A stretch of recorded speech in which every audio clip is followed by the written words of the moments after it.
যদি ভারত সবাইকে আক্রমণ করে এক বিশাল অখণ্ড ভারত তৈরি করার চেষ্টা করে তাহলে কি হবে? ভারতের প্রথম লক্ষ্য হবে শ্রীলঙ্কা। কাছাকাছি হওয়ায় ভারত খুব দ্রুত শ্রীলঙ্কাকে দখল করে ফেলবে।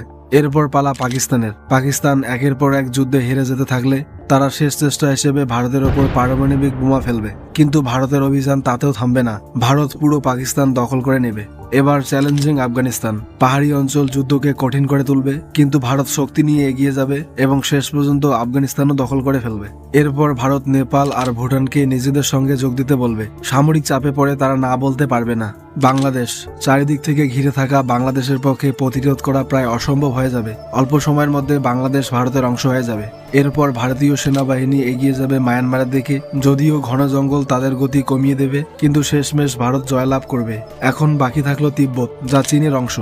তাহলে প্রশ্ন হলো, ভারত কি চীনকে হারিয়ে তিব্বত দখল করতে পারবে? আপনার কি মনে হয়? কমেন্টে জানান।